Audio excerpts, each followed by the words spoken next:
Let us turn to page page 4, Refuge in Bodhicitta, as a part of setting a problem motivation. I go for refuge until I'm enlightened to the Buddha, the Dharma, the Sangha, by my accumulations or practice of giving and so forth. May I become a Buddha to benefit all sentient beings.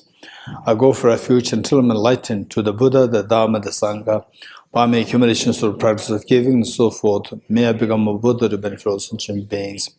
I go for refuge until I'm enlightened to the Buddha, the Dharma, the Sangha, by my accumulations or practice of giving and so forth. May I become a Buddha to benefit all sentient beings. The next page.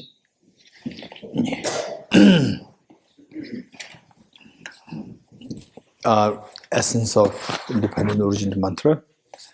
This is a reminder for us that for us to feel to get happiness, to get rid of miseries, is all knowing that they all arise from their causes.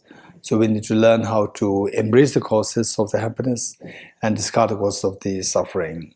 So this is a reminder for us, rather than expecting some miracles happening all of a sudden. Instead, it is like a mirror for us and a reminder for us that, okay, I should be engaging in those things which will actually give rise to happiness, and I should discard those things which give rise to miseries. So this is a reminder for all of us. So with this mind, let us recite first read the meaning, followed by the recitation of the mantra 3 times. All phenomena arise from causes. The causes are taught by the Tathagata. The cessation causes as well is taught by the great seer. Om Yedarama Hetu Prabhavam Hetum Tesham Dathagato Yavatat Tesham Chayo Nirodha Evam Vati Mahashramanaye Svaha. Om Yedarama Hetu Prabhavam Hetum Tesham Dathagato Yavatat Tesham Chayo Nirodha Evam Vati Mahashramanaye Svaha. Om Yedarama Prabhavam Hetum Tesham Dathagato Yavatat Tesham Chayo Nirodha Evam Vati Mahashramanaye Svaha. Next we'll read the Heart Sutra. Heart Sutra, which is on page 29.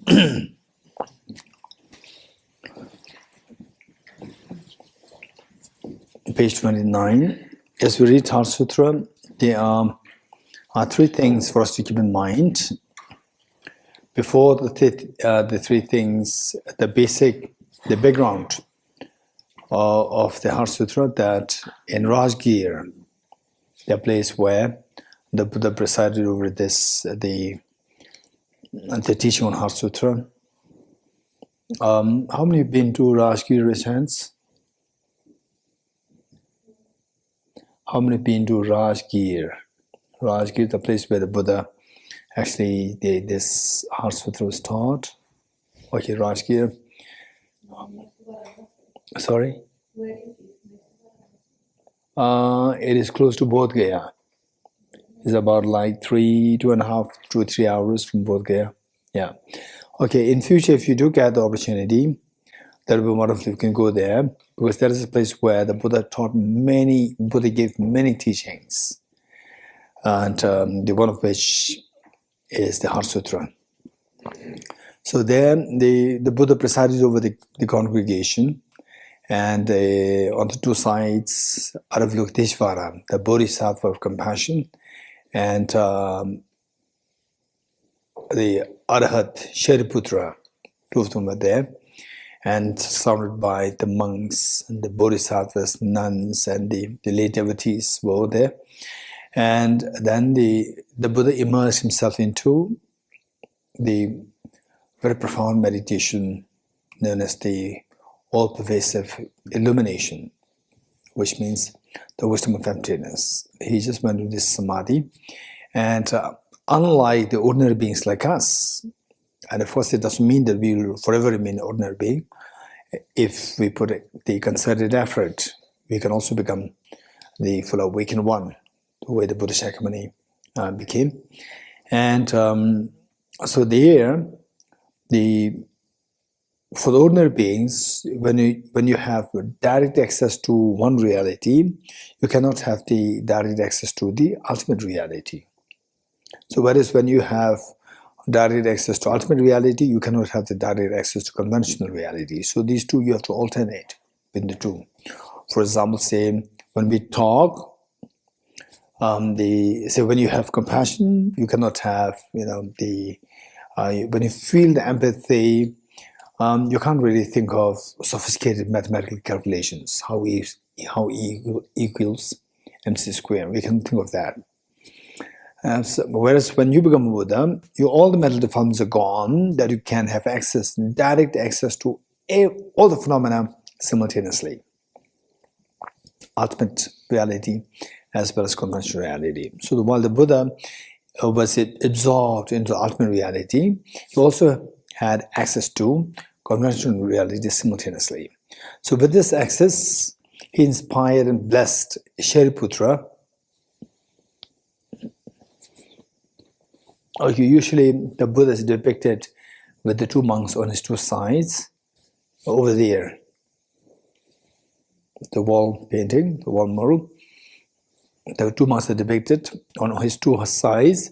The one on the right side is Shariputra, who is respected for being the most brilliant, most intelligent disciple of the Buddha. And the one on the left is Mugalayana, the one who is respected for being the one with the greatest miracle power of the Buddhists amongst the Buddhist students. So two of them are there. And the one on the right side, Shariputra, he was also there during the gathering. Then the Buddha blessed him and inspired him. While the Buddha, superficially you will see that the Buddha was absorbed in meditation. But the Buddha blessed and inspired Shariputra to ask question to Avalokiteshvara. Avalokiteshvara, who is the Bodhisattva of compassion.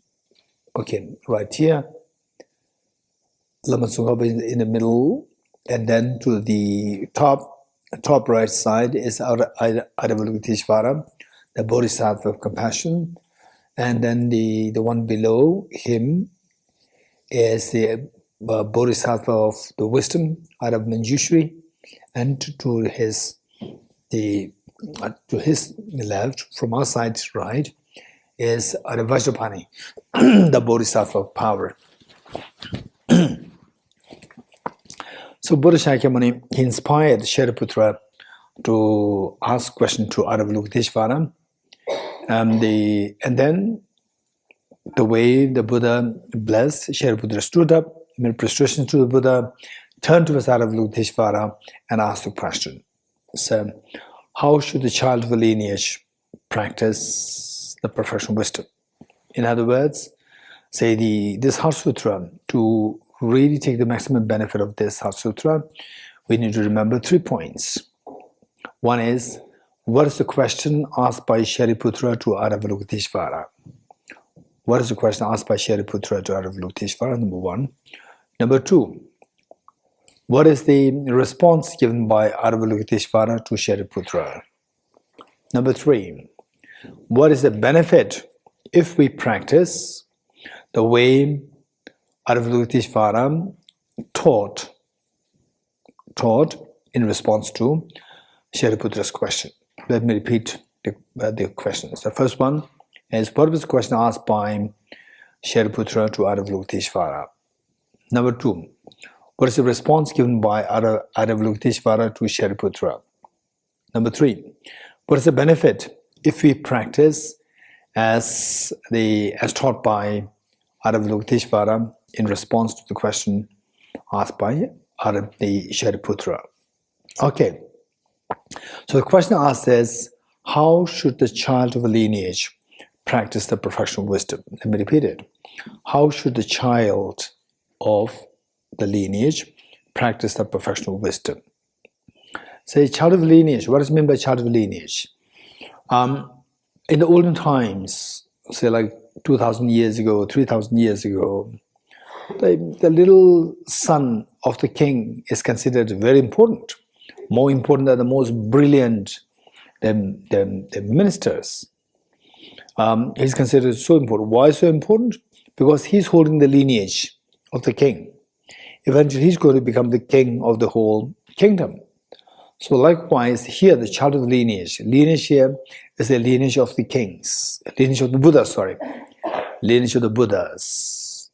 Same, child of the lineage. Child of the lineage of the Buddhas. Now, who's that? So, who is more important? Somebody who can guide the world, and somebody who is the head of the kingdom as a king. Who is more important? Somebody who can guide all the beings towards ultimate happiness versus somebody who is just head of the kingdom. The first one, who can guide the whole world to the ultimate happiness. So that lineage is more important than the king's lineage, right? So who is the lineage holder of this? Each one of us. Say, during the king's time, say the first child is considered very important, and then the others cannot become the lineage holder of the king. And all the other the common people like us, we cannot possibly be the lineage holder of the king. It's already fixed. But the best of the lineages is the lineage of the Buddhas. And who's that? Who holds that? Anyone can hold this, whether you're Muslim, Christians, Buddhists, Jains, Hindus, Baha'is, Sikhs, Parsis. Anyone can be the lineage holder. So when do we become the lineage holder of the Buddhist lineage? Is when you make a commitment that I will become the fully awakened being. When you say, I will become the fully awakened being, how? So when you say that, I will let this gold of the seed of perfection within me to manifest fully. When you make this commitment, you become the lineage holder of the Buddhas. So that lineage is the best of the lineage in the universe. Much, much, much, much more important than the lineage of the kings and the queens and so forth. So each one of us can become, whatever religion that you're following, whatever country you're from, or whatever gender, no difference. Everyone can be the lineage holder of this. You can become the child of the lineage. So how do we know that I have the potential to become the full awakened one? How do we know that each one of us, we have the potential to become the fully awakened? How do we know that? That is so important. And in fact, this is what is known as the seed of perfection that each one of us has. Whether you're a believer or non-believer, whether you're male or female, whether you are, say, the Christian or whatever religion that you're following, each one of us, we have, as long as you have the mind, you have that seed of perfection. That seed of perfection is known as, in Sanskrit, say the Buddha. Buddha means awakening. It doesn't mean Buddhism. It doesn't mean Buddhism. It simply means the awakened one. So the seed of Buddhahood or Buddha nature is also referred to as the Buddha nature. When I use the word Buddha nature, don't confine this to Buddhism. It is simply the nature within you where mental defilements are removed, then this nature manifests as a perfect purity. So what is this? This is what you're going to study in a while, Buddha nature. This is what you're going to study.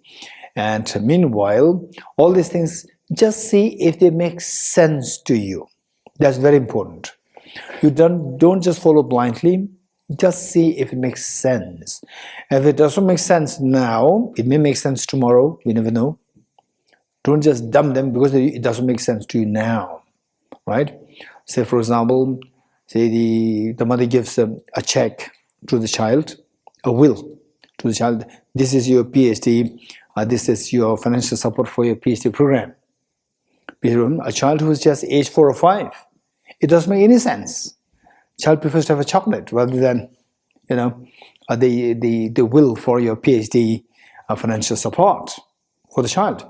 But the child would be very unfortunate if the child says that this is what it is, this is nothing. You just burn this piece of paper. It's very unfortunate. Whereas, although it doesn't make sense now, but just keep it with you. And later on, it will make sense to you. So likewise, today, in the monastic universities, the big scholars, they study these concepts for years and years and years. So we can't expect to make sense of this right in one day or in 1 week. You getting it? And in 1 week, what we're going to learn is what in the monastic universities, the big scholars, they spend 20 years. We have spent only 7 days. If you do happen to go to the big monastic universities, don't say they'll be studied emptiness with Geshe Dorji Damdul in 1 week, right? Or don't say that we study emptiness with him. And then, wow, that's amazing. How many years you study with him? 1 week, right? Okay, so let's see, this is very important. And with this in mind, the child of a lineage, anyone can become the child of a lineage, provided that we make a commitment that, say, this child, why this child is treated as very special, referred to as the king's son. Why? Because he's going to become the Buddha. So when you say, I will become Buddha, no, this child will become the king. When you say that I will become the Buddha, you automatically become the child of the lineage of the Buddha. So you're getting it? Buddha here means there's somebody who's awakened. It's not necessarily Buddhism Buddha. You're getting it? Buddha, somebody who's awakened. Okay, somebody who has discovered one's treasure inside. And this treasure is not metaphorical. It's not metaphorical, it's a reality which we're going to learn. And if you're not convinced, just don't reject it, don't accept it, keep them with you. And over time, with more exploration, you are bound to, get some sense out of what you're learning now. Okay, this treasure inside each one of us is what this Prince Siddhartha discovered. He found that this treasure is not only with him, with everyone. In those days, the discrimination against gender discrimination was acutely intense in those days, 2,500 years ago, gender discrimination. And this Prince Siddhartha, when he became the full awakened one, he discovered that this treasure is not only with this treasure, ultimate treasure happiness, is not only with the males, is with the females also. There's no difference. Difference is just a physical body. In the mind, the true nature, the potential-wise, males, females, there's no difference. That's what he discovered. Because of this, he became extremely courageous to stand for the equality of the gender, equality of the caste, creed, and so forth. He became very courageous.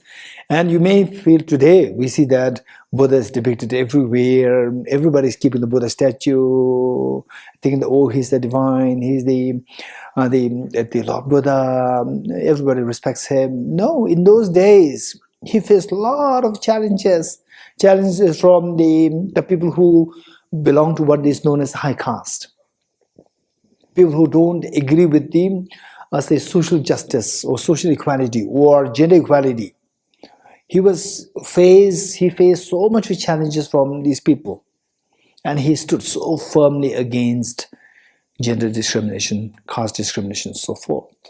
So in other words, what I'm saying is that what made him so courageous to stand for the equality of the people is because of him seeing this potential seed of the Buddha nature within all the beings, whatever religion that you're following, whatever gender that you are with, or whatever nationality, whatever, you have this seed of perfection. So that is the Buddha nature. And then you being in the lineage, this lineage is when you make a commitment that I will awaken this Buddha nature within me.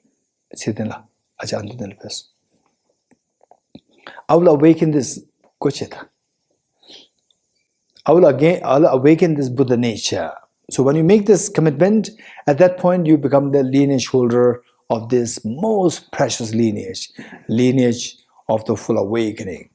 So with this, each one of us, my question to you, when will you become the child of a lineage in this context? Anyone with hands?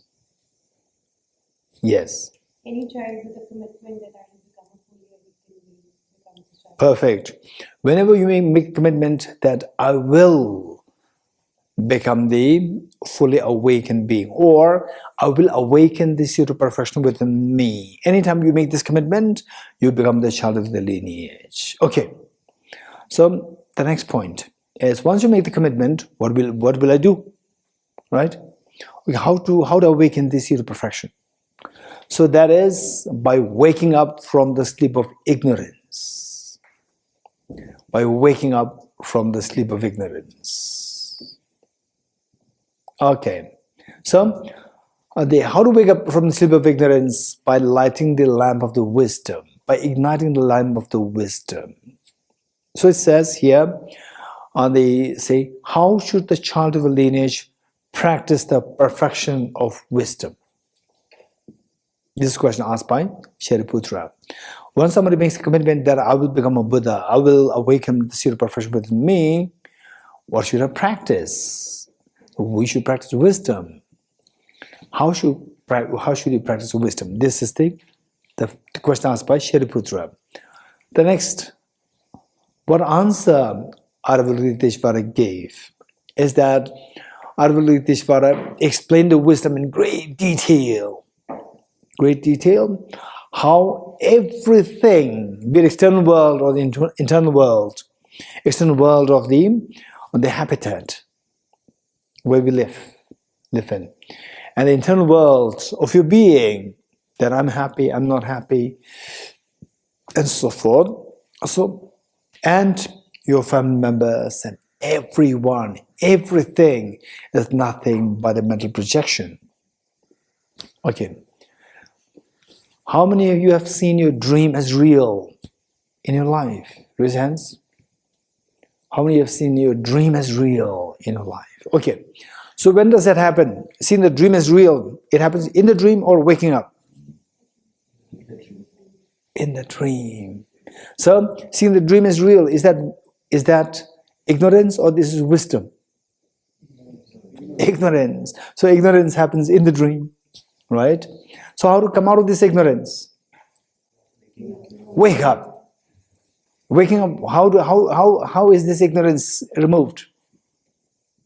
You will discover that the dream is not real. You get it? If the dream is not real, how then the dream is coming? It's coming from your mind. Yes? It's coming from mind. It's coming from the subject. It's not from the object. In the dream, you see the dream as from the object, not from the subject. So in the dream, you see everything is objectively real. Waking up, you see the dream contents is all subjectively real. When you discover that the dream contents are all subjectively real, all the fears of dream dissolve. Yes? You agree with me? The fears of the dream. In the dream, say you have nightmare, a ghost chasing you, a lion chasing you in the dream, and you run. The moment you wake up, you sigh with relief, and you don't run, and the fear dissolves. Why? To know that the dream line chasing you was nothing objective, it's all my mental creation. When you come to know that is all your mental creation, your fears dissolve.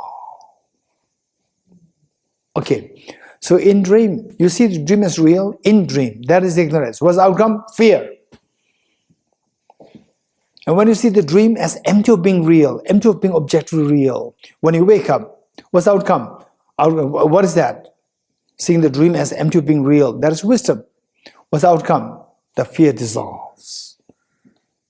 You're getting it?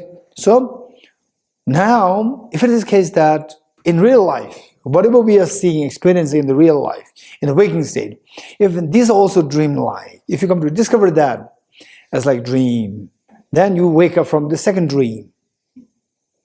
First dream, conventional dream, we wake up from this conventional dream every day. But from the second dream, we have never woken up till today. Only if we wake up from the second dream, which is unconventional dream, only when we wake up from this, then all your fears will dissolve. Just as the fear of the conventional dream dissolves when you wake up from the conventional dream, likewise, if you wake up from the unconventional dream, all the fears of unconventional dream, all the fears of samsara, life will dissolve. Okay, this is the basic principle. So how everything's like a dream? Dream meaning everything's subjectively real, nothing is objectively real. So how do you know that? So this Venerable explaining in great detail how everything is like dream. Say, including yourself, the self is like a dream. For example, say, what is this? A flower. But it's just, do you agree with me? It's just a bunch of atoms. Yes? And none of the atoms is a flower. And where's the flower? It's just a bunch of atoms. It's a bunch of electrons, protons, neutrons. Which is better? This or a piece of stone outside? Or garbage? Which is better? This object or a piece of garbage is better? Are you sure? Why didn't you put on garbage on your back? Right? Why not? Did you have garbage during breakfast? No? So we can segregate between what is garbage and what is breakfast. You're getting it? But where is this garbage? Where is this breakfast? Where is this flower? It's just all as electrons, protons, neutrons. And the electrons of this flower and the electrons of the garbage, there's no difference. Protons of this flower and the protons of the garbage, there's no difference. Right? Where's this flower? Where's the flower?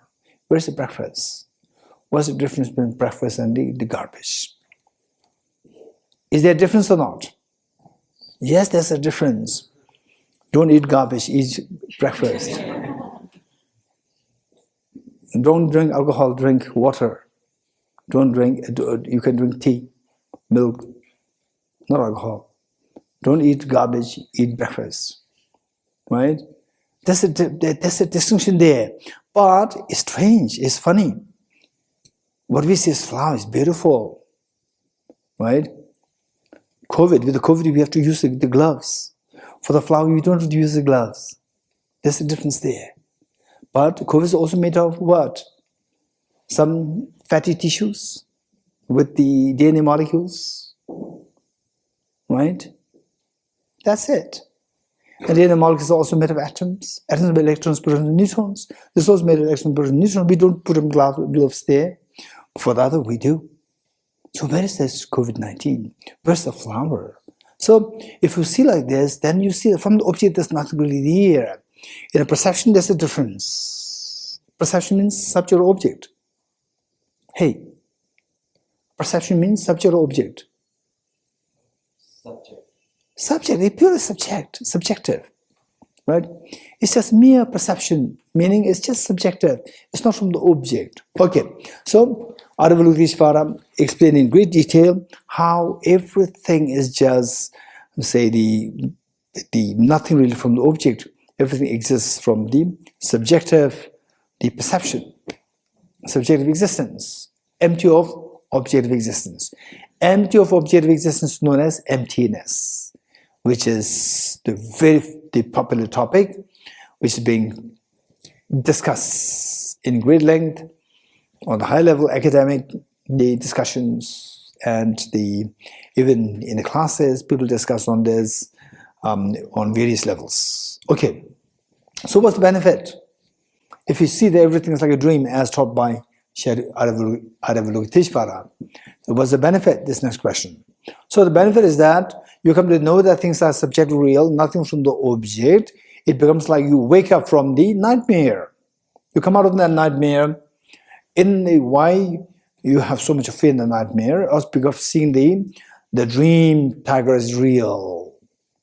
You wake up and the dream tiger is real. Seeing the dream tiger is real is ignorance. And what's the outcome? Fear. You wake up, the ignorance dissolves. You see that the dream tiger is not from the object, it's from the subject. And that is wisdom. What's the outcome? The fear dissolves. Okay, so this is how we get rid of all the fears of life. And Avalokiteshvara went on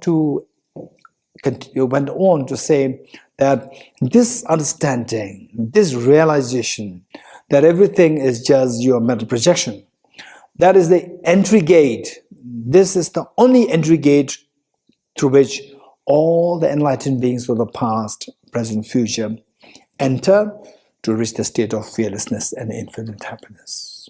So if you want to experience infinite happiness and the total fearlessness, this is the gate, the wisdom of emptiness. This is the gate through which to go through to reach the destination of fearlessness and the infinite happiness. This is the benefit. Okay, let's recite this, page 29. Okay, page 29, we'll read this and try to identify those 3 points here as we read. Number 1, the question asked by Shariputra to Avalokiteshvara, and the response given by Avalokiteshvara to Shariputra. And number 3, the benefit as indicated by Avalokiteshvara for having understood the dreamlike nature of all phenomena. Page 29. Heart Sutra, the Perfection of Wisdom Sutra. I prostrate to the Arya Trubal Gem. Let's all read this together. I prostrate to the Arya Trubal Gem. Thus did I hear at one time. The Buddha was dwelling on Mass of Valshas mountain in Rajgriha, together with a great community of monks and a great community of bodhisattvas.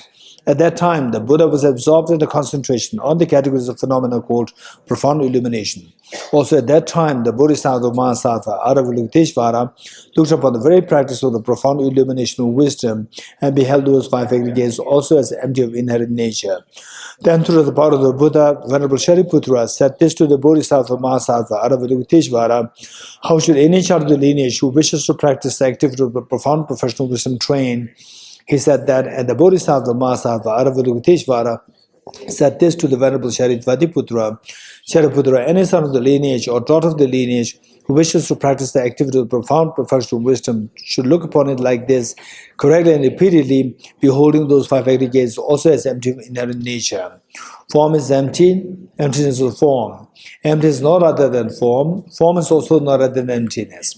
In the same way, feeling, discrimination, composite factors, and consciousness is empty.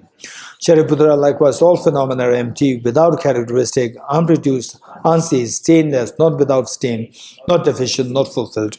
Shariputra, therefore, in emptiness there is no form, feeling, no discrimination, no composite factors, no consciousness, no eye, no ear, no nose, no tongue, no body, no mind, no visual form, no sound, no smell, no taste, no object to touch, and no phenomenon. There is no I element and so on, up to and including no mind element and no mental consciousness element. There is no ignorance, no extinction of ignorance, and so on, up to and including no aging and death and no extinction of aging and death. Similarly, there is no suffering, origination, cessation of path. There is no exalted wisdom, no attainment, also no non-attainment. Shariputra, therefore, because there is no attainment, bodhisattvas rely on and dwell in the professional wisdom, the mind without obscuration, and thus without fear. Having completely passed beyond error, they reach the important nirvana. All the Buddhas who dwell in the 3 times also manifest a complete awakening to unsurpassable, perfect, complete enlightenment in reliance on professional wisdom. Therefore, the mantra of professional wisdom, the mantra of great knowledge, unsurpassed mantra, mantra equal to unequaled, the mantra that thoroughly pacifies all suffering, should be known as truth, since it is not false. The mantra of the professional wisdom is declared: Tyatha Om Gade Gade Bara Gade Bara Samgade Bodhiswaham. Shariputra, the Bodhisattva, Mahasattva, should train in the profound professional wisdom like that. Then the Buddha arose from that concentration, commanded the Bodhisattva, Mahasattva, Avalokiteshvara, saying, well said, son of the lineage, it is like that, it is like that. One should practice a profound professional wisdom, just as you've indicated.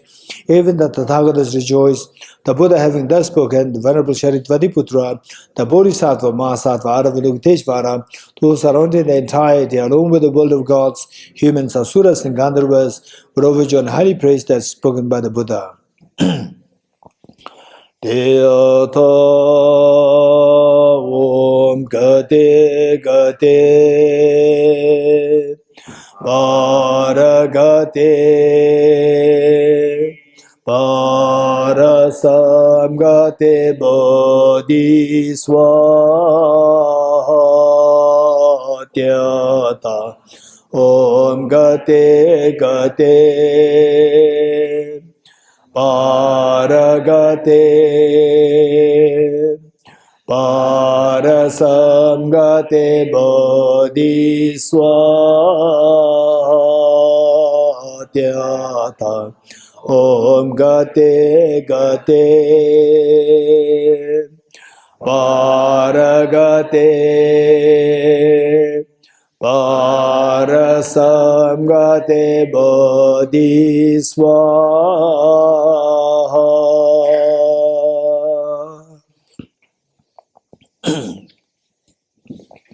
By the teachings of the three supreme jewels possessing power of truth, may inner and outer hindrances be transformed, may they be dispelled, may they be non-existent, may they be pacified, may all negative forces opposed to the Dhamma be completely pacified, may the host of 80,000 obstacles be pacified, may we be separated from problems and conditions harmful to the Dhamma, may all enjoyments be according to the Dhamma, may all auspicious and perfect happiness pervade this place now.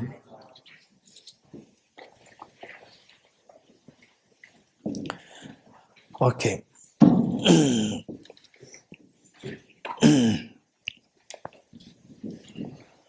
Okay, so this retreat, the title, as you already know, is Bodhicitta. Bodhi is the awakening. Awakening. Chitta is the mind of awakening, the mind which aspires to be awakened. That's Bodhicitta. And that too was the purpose. For what? To be awakened for yourself and for all the other sentient beings. And what do we learn here? And sometimes it can be a little technical, but it doesn't mean that you don't understand it. You'll get it.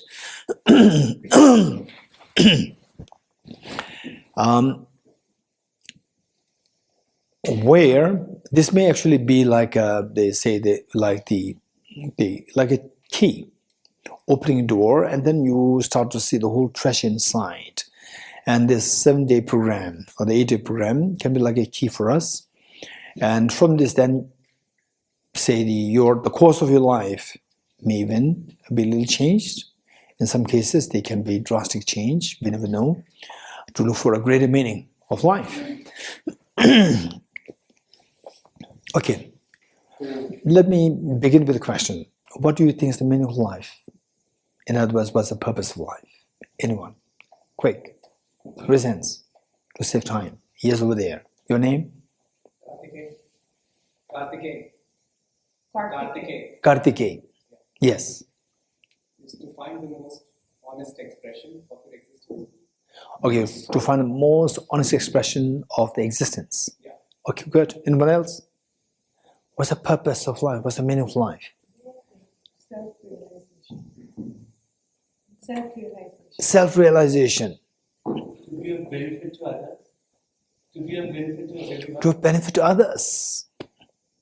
Anyone else? Raise hands. Raise hands. Yes. To be happy. Love. Huh? Love. To love. Self-love. Self-love. Anyone?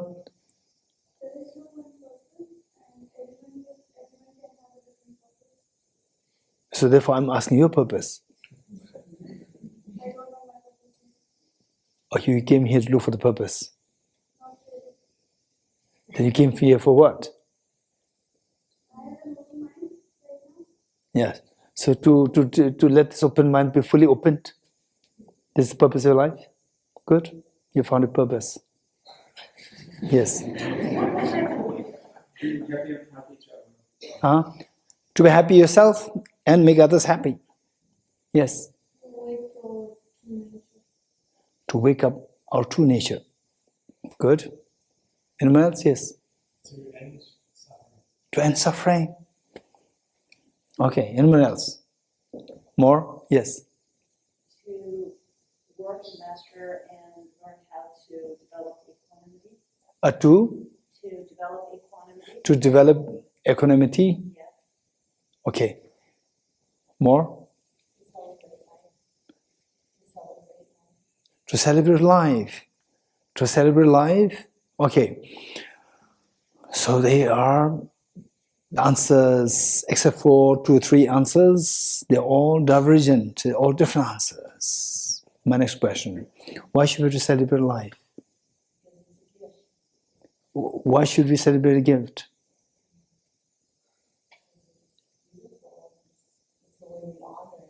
Why should we honor it? Okay, why do you think love is like the meaning, the purpose of life? It feels like that. That's what it feels like to my body. That's what makes Okay, this is how you feel. What? Okay, why you? Why? Why me? No, the gentleman here in front of you. Because it's the core expression. Huh? The core expression of my soul. Of my soul. Core expression of your soul. So why should that be the purpose? Just being. Huh? Just being. Just being. Okay. So the just being is always happening, right? So the purpose is already accomplished. No. So because just being is there. Never beginning, never ending. Huh? Never beginning, never ending, always there. So this is what I'm saying. So you've already accomplished your purpose of life. Because you are just being. Okay, here. What's the purpose? Self-realization. Why the self-realization purpose? Just understanding Why do you have to understand? who we are. Why should you understand yourself? What else is there to do then? Of course, there's so many things you can explore. You can explore how the trees grow. How the traffic lights work. How these paintings are done. What kind of colors are used. There are so many things to explore. Why self-realization? That's what sounds true to me. I mean, I've tried things and nothing has made me as happy as... Okay, let's not forget. There are so many things. I tried many things. There's nothing which makes me as happy as my self-realization. Looking for self-realization. Okay, the gentleman over there, what did he say? To give benefit to others. Why should you have to benefit others? Because we are all interconnected. Sorry? The nature of reality is such that if we need to recognize our interconnection and get out of samsara, we would need to be able to do it. No, let's not make it too boring, like get out of samsara and so forth. Why should you benefit others? Why? It gives you happiness and it also... Okay, let's not forget it. Right? Gives you happiness, let's not forget it. Okay. Now over there, gentlemen, what did you say? I said that by default, all of us are trying to give expression to our existence. That's why we are looking for meaning all around. No. So what's what's the meaning of life? This is my question to you. What's The meaning of life. purpose of life? Purpose of life, meaning of life, both same. Okay, so I said the purpose should be to find the most honest expression of our existence. Why should you have to do? Why should you have to look for the honest expression of the existence? Huh? Because there's always a difference between being and trying. So why should you know? Why should you not pretend? Why you should be honest? Why? Because that's what we are looking for. That's the No. Why should you have to look for honesty? Why not we look for the The pretense comes with the desire of becoming better. But Yes. Yes. So to fulfill your desire. Yeah. Is that what you're saying? To fulfill your desire, is what you're saying? What's the desire? What do you desire? I think we all desire peace. But Peace, happiness. Very good. Okay. Okay, there's somebody there. The gentleman here. What did he say? Oh, to bring an end to suffering. Why? Why do you have to end suffering? Because it sucks. Huh? Huh? Because it sucks. Suffering is? It sucks. It's bad. It's bad. It's bad. I don't want it. Right? I want the opposite of that. What is that? Opposite of that? Happiness. Very good. Yes? I think it's subjective. A person can find his meaning in life. There would be somebody that raising a big family is a meaning of life. There would be other that sexual desires would be his goal. Unless your meaning to like a God purpose or something like that, the world is going in a certain. Okay, so what he said and what I said, did you see the similarity there? I said that all these answers are divergent, which means that the purpose of life varies from individual to the individual. I already said it. You heard it? Okay. So then I asked the second question, right? Why do we need self-realization? Why do we, seek this love? And why do we have to be, the honesty of the existence? And why end suffering and so forth? And all the answers boil down to so that I'm happy. You're getting it? Superficially, answers are different. Deep inside, the answer is same. If I ask the second question, all answers will boil down to say one thing. I want peace. I don't want suffering. I want to end suffering. I want happiness. How many agree with me? Raise hands. Good. So for this, there's no ambiguity there. The first question, what do you want? What is the purpose of life? Then people can give different answers. So only when you explore a little deeper, we see that we are all seeking one thing, happiness and peace. You getting it? This is reality. Let's not forget it. And who's that? Okay. By the way, what degree of happiness do you seek? 10%? 20%? What degree of happiness do you seek? The young boy there? 100%. Who's that? Raise your hands. What degree of happiness do you seek? 10%, 20%, 100%. Raise your hands. Those who seek 100% happiness. Okay. And what degree of suffering you want to get rid of? 10%, 20%, 100%. Huh? If possible, 100%. Who's that? Raise your hands. Okay, now tell me, who is that who wants 100% happiness and who wants to get rid of all the miseries? Boys or the girls? I said boys or girls? Could you repeat the question? I didn't catch it. Who is that person? Is it the boys or the girls who want 100% happiness and who want to get rid of all the miseries? Who is that? Who want to get rid of all the miseries? Who is that, boys or the girls? Asians or non-Asians? Buddhists or non-Buddhists? Everyone. I see. Okay, which means everybody wants to get rid of all the miseries. And everybody wants to have the maximum happiness. Is what he's saying? Do you really mean it? If you really mean it, raise hands. Okay, good. Now the next question is it achievable? Can that be attained? What's the answer? Yeah. Is that attainable? Yes. So the first is what you seek: 100% happiness and 0% suffering. Is it attainable? Is it achievable? Not necessarily. Not necessarily. Some say yes, some say no. Okay. Before you say, okay, those who said yes, what makes you think that is achievable? Raise hands. Yes. Because Buddha achieved it.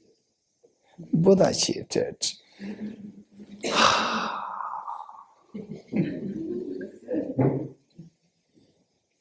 Joe Biden, he achieved the presidency of America. I cannot become the president of America. Simply because he achieved it doesn't mean that I can achieve it. Joe Biden, he became the president of America. Oh, he became the president. Why not me?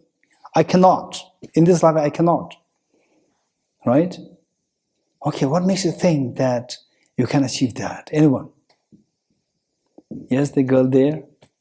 Because what we had in the Heart Sutra before, the things are just conceptual in our mind. So our suffering is just conceptual in our mind. And when we practice this more, we Which means you believe the Heart Sutra? Okay. So what makes you believe in Heart Sutra? like when we practice, that the things are conceptual, that the suffering I have right now, like I hurt my finger, it's painful now, but it will not be painful in a week. If somebody says the Heart Sutra is wrong, then you're going to believe in that person also? No, it's something we practice. Huh? It's something that we practice. Something which is? We practice it. We practice. So the other person will say that practice, no Heart Sutra. Right? You practice the opposite of Heart Sutra, you'll become enlightened. Then which of the two you're going to trust? Both. Okay, practice, don't practice both. Okay, this is a very serious question. You getting it? Yes. Through experience. Through experience, you know Heart Sutra is correct. Not hard to find happiness. I mean, No, that's 100%. But how do you know? Have you experienced? I can't become president. No. Can you? Have you experienced 100% happiness? I haven't, but I'm, You haven't. So you no experience. no, but I mean, there's a progress towards it.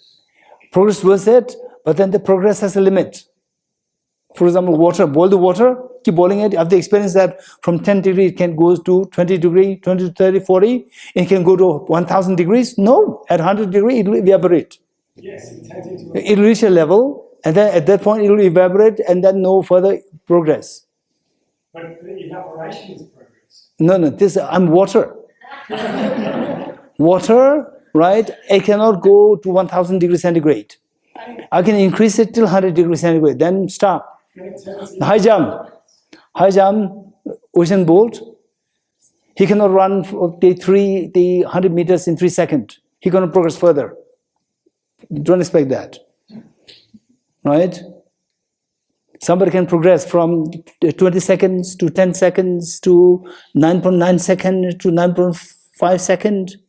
Carl Lewis, 9.8. Right now, Usain Bolt, 9 point what? Anyone? Oh, everybody is into Bodhicitta. No Usain Bolt, right? I think 9.5 or something. Don't expect that he will train more and then he will run in 3 seconds. Impossible. Okay. Anyone now? Sorry? Happiness is our true nature. Sure. Look at the world. Oh, look at COVID. Look at COVID. Look at Mr. Putin. There's no happiness there. Is this the nature? Huh? There's illusion, as you said about the flower. I said it. You trust me. No, actually, I wanted to ask you, from where you know that the flower is based on atoms. Of course, the flower is made of atoms, 100%. That's for sure, 100%. You can they put this into, what is that? Electron microscope. Right? It's just atoms. Yeah, first you will see the... People believe scientists. No, you can actually see that. That's very easy. You can go to, where is that? Where is it? Huh? CERN. CERN, CR, and go there and you'll see it. Yeah, you don't believe. Okay, this is a very serious question. The point is that everyone is seeking infinite happiness and total fearlessness, with no miseries. The question is whether or not that is achievable. This is a very serious question. Don't just follow blindly. If you follow blindly, you will not get anywhere. This must be analyzed. Must be analyzed. And it is so easy to say no, this is not achievable. It's so easy to say this. And if you say that, okay, now COVID, it doesn't matter, this is COVID. And the hunger, no problem, this is what it is, I cannot 100% happiness, right? You will not say this, you will put effort to achieve, effort to get away from hunger, get away from illness, get away from this, that, and so forth. Everybody put effort. So the question is it really achievable? This is a very serious question. Don't just say yes, don't just say no. You have to examine it. This is so important. It's a very serious matter. Don't just follow blindly. And if somebody says that, yes, I have the answer, right? You recite this mantra, Om Mani Padme Hum, then you become enlightened, right? You have to ask, how do you know that this mantra recitation will take you to enlightenment? You have to ask this question. You're getting it? This is so important. Yes, over there. Is it a right question to ask, like, if 100% happiness is achievable? Of course. Because if you seek 100% happiness, you are in process, might not be happy because I'm not able to get 100% happiness, or I'm sad. And it's a desire, so in turn you will become sad about it. So No. So the point is,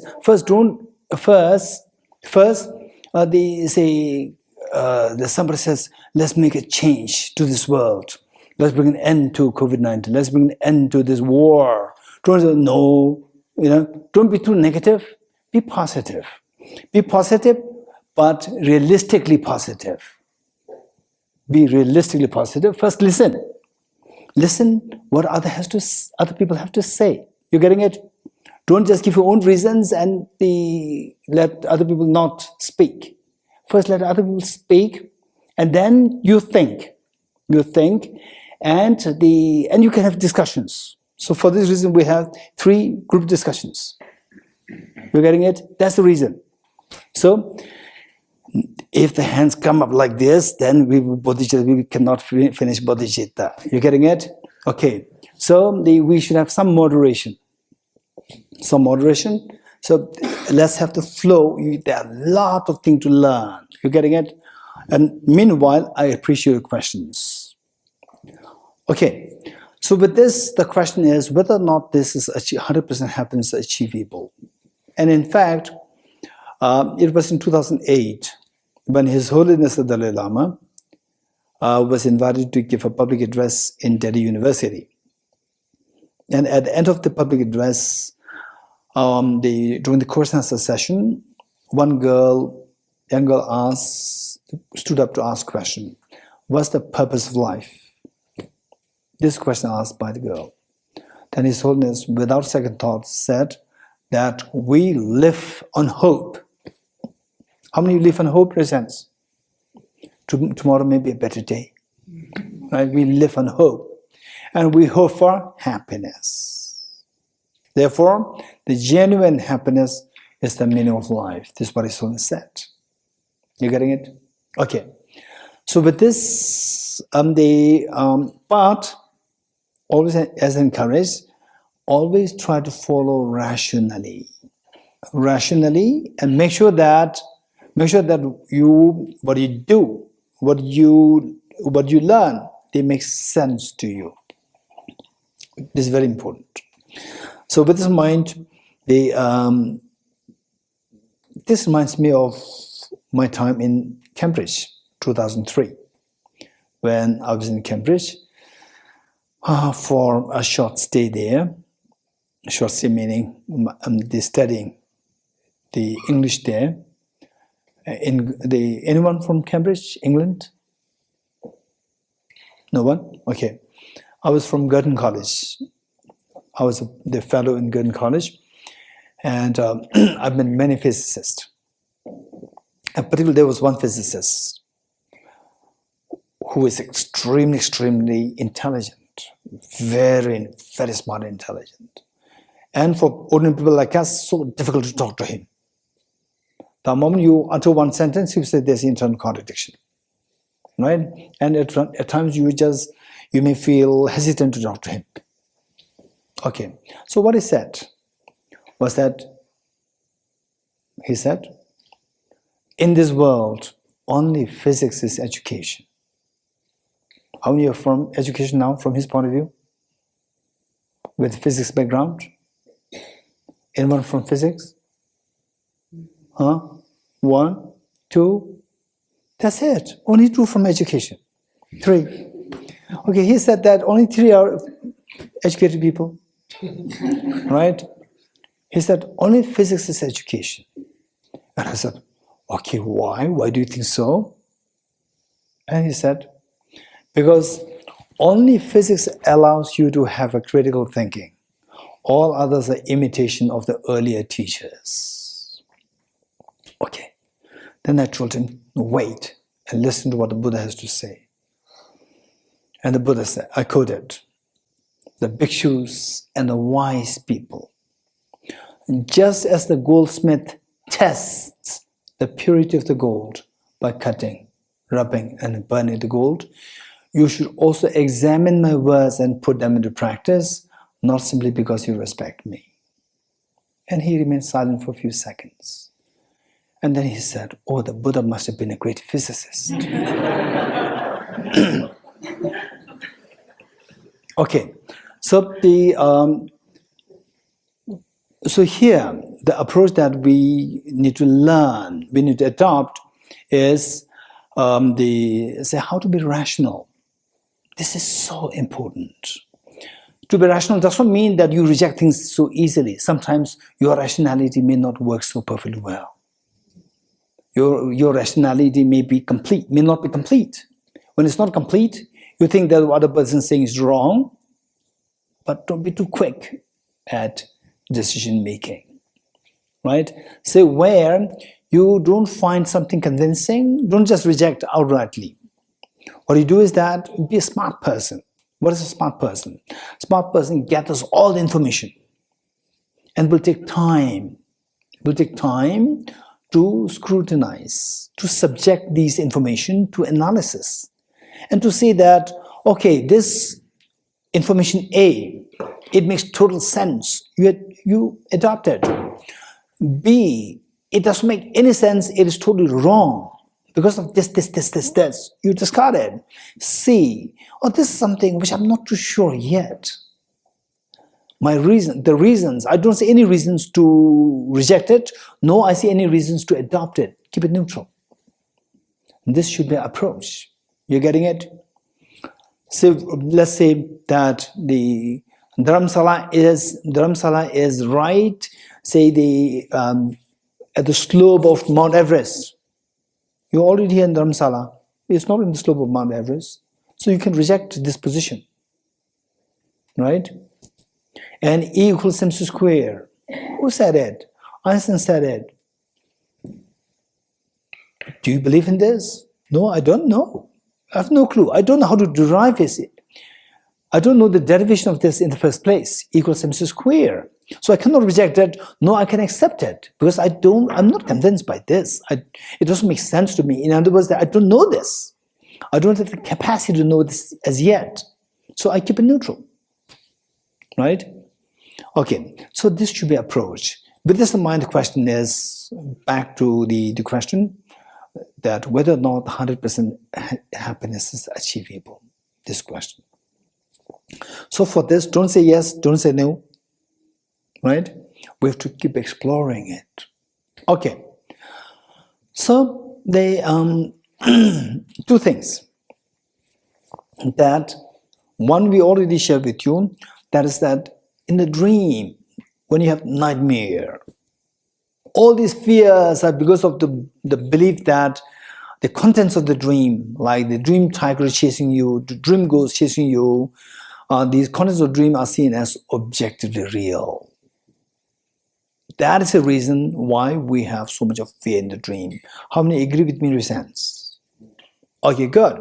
In other words, why we have so much fear in the dream is because of seeing the dream contents as objectively real, which is ignorance. And this ignorance in the dream is responsible for our fear in the dream. How many of you agree with me in a sense? Okay. From this, you get some clue that yes, that's 100% agreeable. With example, so when ignorance subsides, the fear subsides 100% or 90%, 80%, I don't know, but the fear subsides. That's for sure. To what extent? That's I need to explore more. Number two, say we are talking about two things. One is to get rid of all the fears of life, and the other to have the maximum happiness. Okay, just all of us, before we go into the technicalities, my question to you is, just give me one example, one instance, or an example of a moment when you experience genuine happiness, most beautiful, the moment of happiness in your life. Yes. When I was in I was looking for my little brother in a nursery. Nursery. Yeah, I was running to me, and that was happiness. Wow, beautiful. Yes, the girl there. Your name? Nizan. Huh? Nizan. Nizan. Yes. When my nephew was born. Oh, the nephew was born. Anyone else? A week ago, we were traveling in Kareri Lake, and then I went and sat on a cliff and looked at the fog coming up and going into the clouds and cows around me, and I felt really happy at that moment. Wonderful. Anyone else? Yes. In this moment, I feel happy. This moment. Every moment. And every moment. Or this moment. Okay, the happiest moment. I feel really happy in meditation. Wonderful. Anyone else? Yes, Maya? His Holiness teachings. His Holiness's teachings. Wonderful. For pandemic, that was, he was giving the disciple class. Before or after? Just before the pandemic, that I was teaching Bulgaria. Just before the pandemic in Bodh Gaya, His Holiness's teaching Buddhicitta. When he gave the second part of the religious title, just Ah. before the pandemic started, that was Teaching of His the Holiness. first time that was really, at least didn't want to be anywhere else. Oh, wonderful. Yes, here? One physics, and I spent more and more, there's a connection between spirituality and Buddhism and feelings and all of this. As I understand more that there is something together. Okay, something in synchrony. Buddhist philosophy, quantum mechanics, and spirituality all coming to the same point. That gives us joy in you. Just seeing a tiger sitting in the river. To see? A tiger, a wild tiger sitting in the river. Oh, okay. Good. I knew that I get a son, a child. Ah, okay, good. Anyone else? Okay. When I arrive in Dharamsala, I go on the rooftop and I look at the view and the mountains. Okay. If you're going to miss this, are you going to cry? Sorry? If you're going to miss this, you're going to cry? No. If you miss this, the merging of quantum mechanics, spirituality, Buddhist philosophy, if you miss this point, are you going to cry? Gentlemen here? Not really. Okay, so all of us who shared your experience, right? If you miss this moment, are you going to cry? This is my question to you. How many of you cried when you missed your mother? Raise your hands. When you were? Not now. When you were age 4, 5, 6, 7, 8, you miss your mother, you cried. Raise your hands. Yes, we forget those beautiful moments. You're getting it? Those beautiful moments. In fact, what makes you so emotional, triggered by this basic, the love and affection. That's the most beautiful moment. We tend to forget it. You're getting it? Mother's love is what we take for granted. This is a problem. One time, a similar group, smaller group than this, I asked the same question. And one gentleman said, the most beautiful moment of the mind. When he was sharing this, you could see his emotion there. It's so beautiful expression of his emotion. He said the most beautiful moment in his life was when he touched the hand of his 1-day-old daughter. Let me repeat it. The most beautiful moment in his life. When he was saying this, he was almost running to tears. When he touched the hand of 1-day-old daughter of his. When he touched that, it made him so happy, inexpressible joy and happiness. My question to you, who is that little girl? Who is that little boy? Anyone? No idea. No idea. Each one of us, we are that little boy and little girl. Don't forget it. Your parents.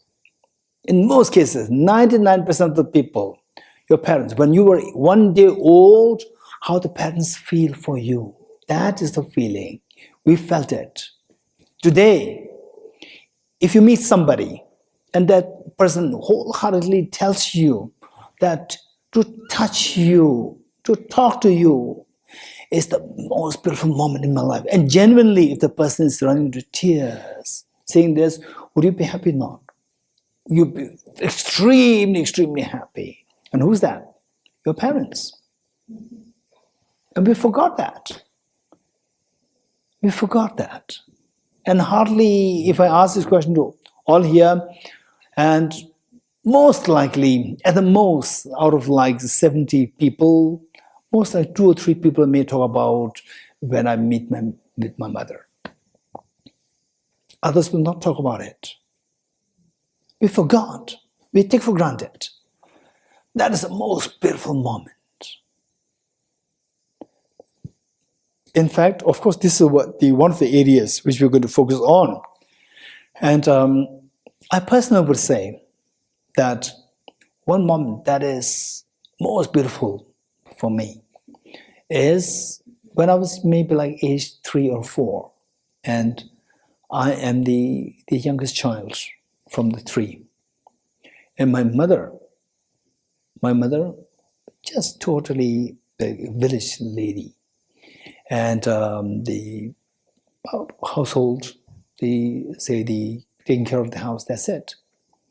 And so I remember in a very remote village, so on a huge rock, boulder, she would sit, and the 3 children, and me being the youngest, just age 3, 4, I had the privilege of sitting in the middle.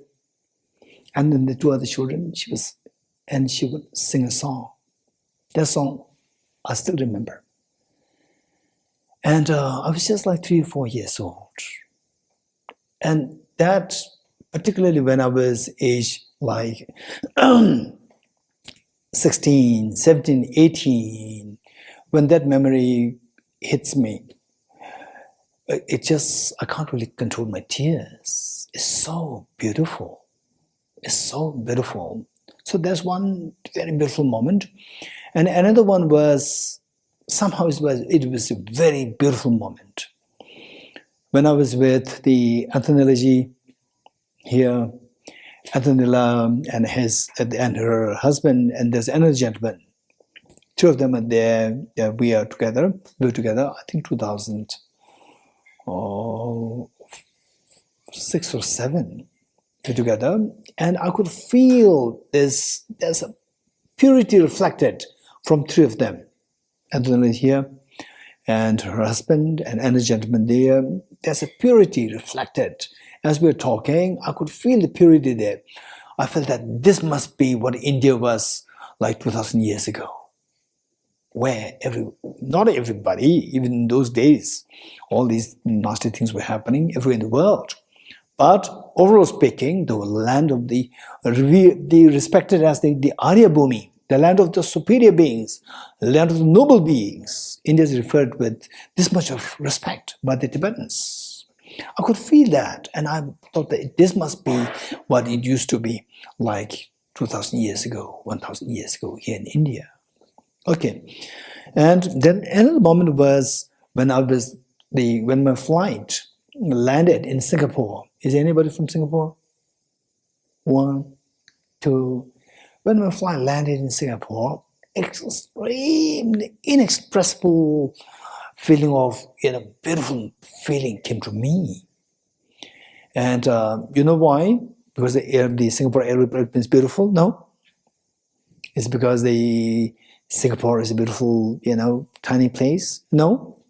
Because there are friends there who have extremely pure heart.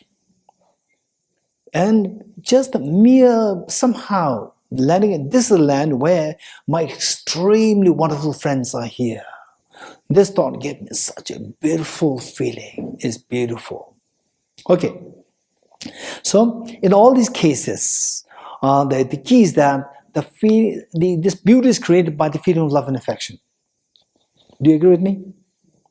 When you feel this love and affection, everything's beautiful. Everything's beautiful. Say one time I was invited for a lunch by a friend and her husband with the 2 children. And I entered the house, and the first sight that I had was the wall with the sketches, with the pencil sketches. I was a little taken aback. Okay, as a courtesy, I just went in very polite, and then this is, what is this? Very shabby wall. And the lady came and then said, Geshe-la, this is a painting of my 2 daughters, 2 little girls. This is a painting. What painting? It's just dirtying the wall. In the eyes of this man who's told I'm related to these 2 small girls, this is a dirty wall. In the eyes of the mother, this is a painting. So where there's love, everything's divine. Where there's no love, nothing works. Even with the best of the food, there's a problem. Even with the best of the weather, there's a problem. Even the best of everything, there's a problem. Where there's love, even a simple, they say, the very simple and dry bread is also very delicious. Everything is nice. So, the point is that the secret of your happiness lies in your heart expanding with love and affection. When that happens, your happiness simply multiplies. If you can extend this feeling of love and affection towards 10 people, your happiness is multiplied 10 times. If that is extended to 100 people, multiplied 100 times. If that is extended to all the beings, is infinity. That is the infinite happiness. How? Can we do that? Can we cultivate this infinite compassion, love towards the infinite beings? Is it possible? This is a question. Is it possible to cultivate this love, unconditional love towards all the beings? Possible? Not possible. How many people you know? Infinite beings. Not only people, not only the human beings, animals, insects, hungry hell beings, God and God spirits, and so forth. Humans, the planet Earth is almost hitting 8 billion human beings. Is it possible? Okay, so don't say yes, don't say no. Just say I don't know. You're getting it? No, it's not possible. Don't say that. Yes, of course. Don't be too overly, unrealistically positive. Don't be acutely negatively pessimistic. Right? Okay, I don't know. I'm curious to learn if there is that. This is magic. If there's a magic, this is real magic, where I can cultivate unconditional love towards all the beings. Okay. So first, we will learn. So now from this, what we have learned is that we have, what we are seeking is 2 things: total fearlessness or freedom from miseries, and infinite happiness. These are 2 things that we're seeking. We're getting it? Okay, we must be convinced of that. Now, on the squeezing a handful of sand, do you think oil will come out of it? No. Why not? Squeezing a handful of sunflower seeds, you squeeze it, oil comes out. Why not from the squeezing a handful of sand? Why not? Nature of sand. Because the nature of sand does not have the nature to give oil. But sunflower seeds, yes, they have the nature of the oil. So, for us to feel the infinite happiness, there must be the seed of infinite happiness within you, right? So, otherwise, no matter how much you put effort, no infinite happiness will come out. No matter how much you squeeze a handful of sand, no oil come out of that. So likewise, to feel the infinite happiness, there must be a seed of infinite happiness within you. To feel the fearlessness, there must be a seed of infinite, the fearlessness within you. So that seed is known as Buddha nature. You're getting it? That seed is Buddha nature. And how do you know that there's such a seed there? You get it? This is your next question. How do we know that each one of us, we have this seed? Okay, this is so important. And how many of you know Yamuna River, particularly in Delhi, right? Okay, if you don't know what is Yamuna River like, you ask what the Pinzoli presents. He's expert in Delhi, right? He's from Delhi. So ask, what is Yamuna River like? It's beautiful, right? You can just swim in, drink water, right? In the summer you can swim and you also drink water. You ask him, yes? Huh? You can drink water from there? Why not? It's very polluted. It's very polluted. Okay, let's say in the summer Delhi, what do you think is the temperature? Nearly 55. Varies 40, 45. 45, 46. Okay, 46 degrees centigrade, not Fahrenheit. 46 degrees centigrade, right? Just imagine you are there and it's under scorching sun and you're so thirsty. And then you're craving for water. Somebody brings water from Yamuna River. You want to drink it? If you have no idea what this is like, you look at the face of the Tenzin Pinzola and you look at the face of Dogala there and Dogala's younger sister there. You look at their faces and you will figure out what that is like. Okay, so it's not at all drinkable. You don't want to drink. Why not? Because they're very dirty. You're getting it? Now what we do is that we subject this water to purification process. Purification process, like ultrafiltration or the reverse osmosis. So with this, then the very clean water comes out of it. Right? You want to drink it? Yes. This is how we get all the bottled water from the shops. They all went through the purification process and it became very clean. Okay, so let's not forget this example. Let me give another example. Say a statue made of brass. And okay, this water became so clean. I want this brass also make a golden statue. So what do? You remove the brass particles. Remove the brass particles, will it become gold? No? Why not? It's not the nature, it doesn't have gold in it. No, what will happen if you keep removing the brass? There will be no statue. Huh? Yes, the statue will disappear, right? But they look, with the water, with the dirty water, how dirty water is, you remove the dirt, the water never disappears. Instead, the water becomes very clean. With a brass statue, remove the brass, instead of the brass becoming gold, the brass disappears, the object disappears, right? My question to you, why the water, unlike the brass disappearing, and unlike that, why the water did not disappear, instead the water becomes very clean? For the brass, why the brass doesn't become gold, instead the object disappears? Why? Anyone? Raise hands. Raise hands. Raise hands. Raise hands. More hands. I'm expecting more hands. Okay. More hands. More hands. More hands. More hands. Okay, the boy there. That's just the nature of the materials. Which one? The water and the brass. The water has dirt in it, but its nature is still like water, you know? And the brass... Of course, even the dirty water is also water. Yes, but it's water with dirt in it. This is what I'm saying. So why the water did not disappear and it becomes very clean? Why? Because that's the nature of water. Which one? Which that? When you say that, you have to identify what that is. Clean by nature. Clean water. The purity of the water is the true nature of the water. You're getting it? The purity is not brought from Himalaya. It's not brought from Mount Everest. It is already there as the intrinsic quality of the dirty water. However, dirty water is, the true nature of the water is never dirty. True nature of water is so pure. What's your name? Amir. Amir. Okay, what Amir said, the true nature of water, however dirty water is, the true nature of water is never dirty. The true nature of water is always clean. You don't have to bring clean water from elsewhere.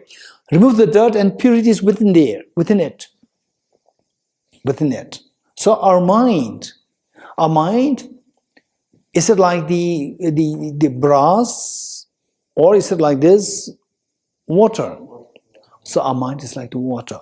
Again, next, how do we know that? There are two examples. Of the two examples, how do we know that our mind fits with the example of the water? The true nature of which is very clean and not like the brass, the true nature of which is not gold. So how do we know that? This is how we explore. Okay, so over time, over the next 7 days, they feel free to bring more discussions on this. How do we know that our mind tallies with the water example rather than the brass example? You getting it? Okay, so our mind, so when you remove the dirt, for example, you remove the ignorance, wisdom borns from within.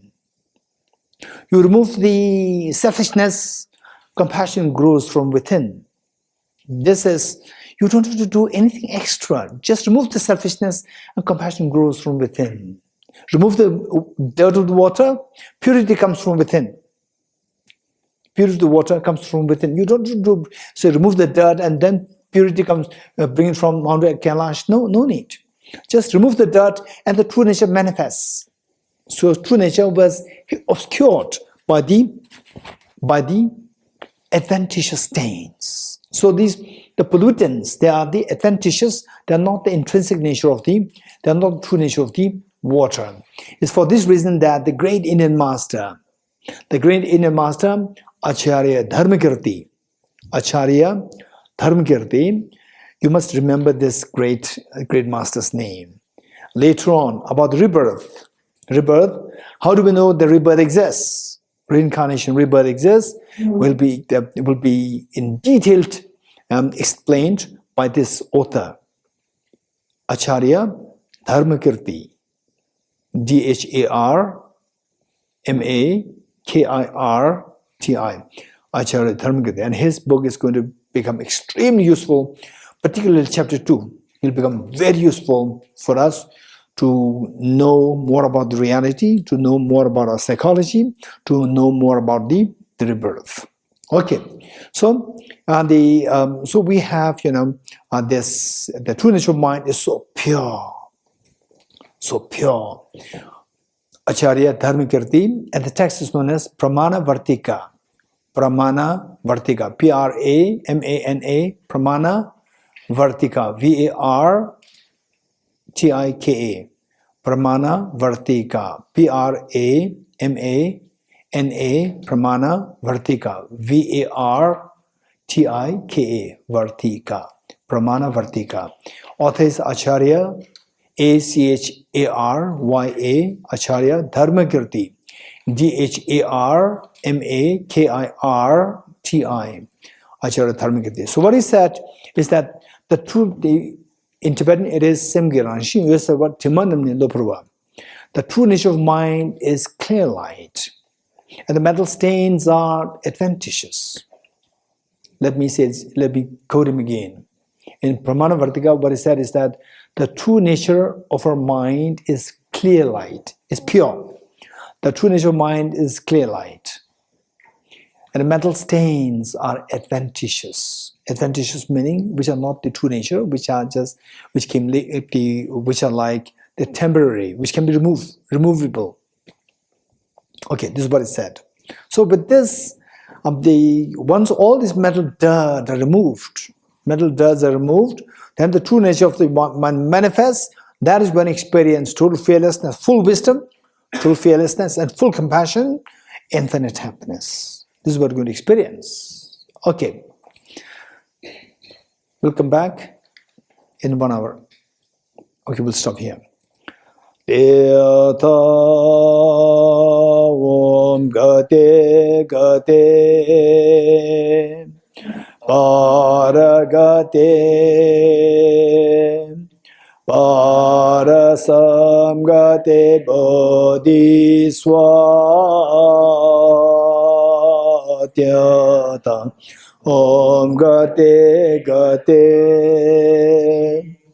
Paragate